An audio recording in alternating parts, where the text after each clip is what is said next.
কেমন হবে যখন লাশ কফিন থেকে উঠে আসবে এই ভয়ঙ্কর সত্য ঘটনাটি নিয়ে নির্মিত মোশাররফ করিমের কফিন ওয়েব সিরিজটি।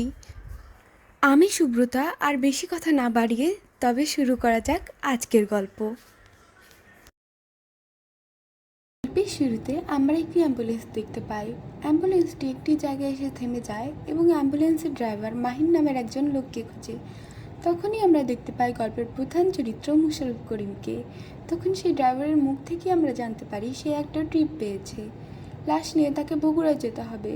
কিন্তু সে রাতে আবার এসব ভয় পায়, তার কারণে সে এই ট্রিপটি মাহিনকে দিয়ে দেয়। সেই ড্রাইভার মাহিনকে বলে, তোমার ডর লাগে না ভাই, লাশ নিয়ে এত রাত কইরা যাও। তখন মোশাররফ করিমের একটি অসাধারণ ডায়লগ আমরা শুনতে পাই, যা না বললেই নয়, মরা ডরায় লাভ আছে, ডরাইবা তো জেতা মানুষকে। পরে মাহিন সেখানে যায়। তাদের নিয়ম হচ্ছে লাশ গাড়িতে নেওয়ার আগে দেখতে হয়। তো সেই অনুযায়ী মাহিন সেই লাশটিকে দেখে। সেই লাশ দেখে রীতিমতো অবাক হয়ে যায়। মৃত ব্যক্তিটির বাবা জানান মৃত ব্যক্তিটি 20 দিন আগে গলায় ফাঁস দিয়ে আত্মহত্যা করেছে। পারিবারিক ও আইনি জটিলতার কারণে তাকে পোস্টমর্টমের জন্য কবর থেকে তোলা হয়েছে। যেহেতু অনেক দিনের লাশ, তাই মাহিন হেল্পারকে পেরেক মারতে বলে। পরে তারা লাশ নিয়ে রওনা হয়। হেল্পার আবার ভূতে অনেক ভয় পায়, তাই সে যাত্রাপথে ওস্তাদকে অনেক রিকোয়েস্ট করে রেডিওটি ছাড়ে। তখনই রেডিওতে একটি ভূতের শো হচ্ছিল। তার নাম ছিল ভূত.com, অনেকটা ভূত এফএমের মতো। মাহিনের হেল্পার তো গল্প শুনে অনেক ভয় পেয়ে যায় এবং তাড়াহুড়া করে রেডিওটি বন্ধ করে দেয়। তখন থেকে ভূতের একটি পরিবেশের সৃষ্টি হয়। তার কিছুক্ষণ পর মাহিনের কাছে তার স্ত্রী ফোন দেয় এবং বলে তার নাকি অনেক অশুভ চিন্তা হচ্ছে মাহিনের জন্য।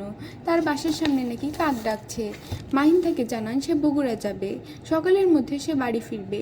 সে তার ছেলের সাথে কথা বলতে চান, কিন্তু তার ছেলে ঘুমিয়ে পড়েছেন বলে তার স্ত্রী জানান। ফোন রেখে সে হেল্পারকে বলে, তুই কি বিয়ে করেছিস? হেল্পার বলে না। মাহিন বলে, আর যাই হোক এই পেশায় আসিস না।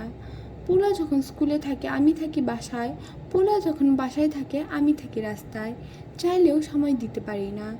আর একটু দূরে যেতেই তাদের গাড়ির ওপর কিছু একটা পড়ার শব্দ শুনতে পায়। সবাই রীতিমতো ভয় পেয়ে যায়, কিন্তু তখন তারা গাড়ি থামায় না। সবার কথায় সে কিছু দূর গিয়ে গাড়ি দাঁড় করায় এবং চেক করতে নামে। লাঠি দিয়ে গাড়ির উপরে চেক করে, কিন্তু সে কিছুই পায় না। কিন্তু সে বুঝতে পারে আশেপাশে কিছু একটা আছে। সে গাড়িতে যখন উঠতে যাবে তখন সে গাড়ির পাম্পারে রক্ত দেখতে পায়। সাধারণতই সে ভয় পেয়ে যায়, কিন্তু কাউকে বুঝতে দেয় না। সে ওপরে তাকায়, কিন্তু কিছুই সে দেখতে পায় না। তখন সে গাড়িতে উঠে বসে। তারপর সবাই জিজ্ঞেস করে, কি ছিল ভাই? মাহিন মনে মনে অনেক ভয় পেলেও কাউকে বুঝতে দেয় না এবং বলে, কই কিছুই তো দেখতে পেলাম না, হয়তো ডালপালা হইব।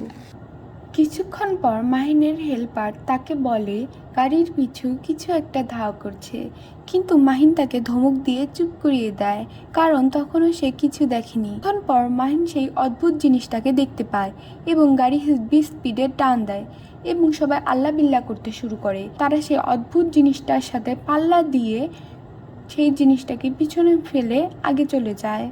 সবাই তখন স্বস্তির নিঃশ্বাস ফেলে, কিন্তু তখনও কিছু একটার উপস্থিতি ছিল। কিছুক্ষণ পর লাশ থেকে পচা গন্ধ আসতে শুরু করে। সবার তো বমি করার মতো অবস্থা হয়ে যায়। তখনই ঘটে এক ভয়ঙ্কর ঘটনা। লাশ কফিন থেকে বেরিয়ে আসার চেষ্টা করে, এত পরিমাণে আঘাত করতে থাকে যে আরেকটু হলে কফিন ভেঙে যাবে এবং কফিন থেকে লাশ বেরিয়ে আসবে। সবাই তো একেবারে ভয় পেয়ে যায়। তারপর তারা একটি ফাঁকা মাঠে গাড়ি দাঁড় করিয়ে দৌড় দেয়।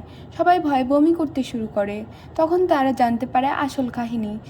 সেই লাশ দিয়ে কুফুরি করা হয়েছিল, যার কারণে লাশটাকে কবর দেওয়া হলেও লাশটা কবর থেকে উঠে আসে। তখন ছেলেটির বাবা বলে, আমি আমার ছেলেরা রাইখা কোথাও যাব না, যতই সে কুফুরি করা লাশ হোক। তখন মাহিন বলে, ফজরের আজান দেখ ফর্সা হোক, তখন আমরা লাশটা নিয়ে যাব। লাশ দিয়ে কুফরি করার কারণে বদজিন কবর থেকে লাশটাকে বারবার তুলে আনে, যার কারণে তারা আবার কবর দিয়ে দেয় এবং একটি ইমাম সাহেবের মাধ্যমে কবরটি বদ্ধ করে দেয়। জিন আর একবার উঠে আসলে সবার ক্ষতি করবে, তা ইমাম সাহেব জানান।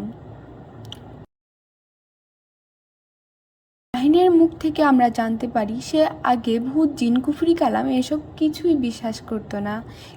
সেদিন কি হয়েছিল তার কাছে কোনোই তার ব্যাখ্যা নেই।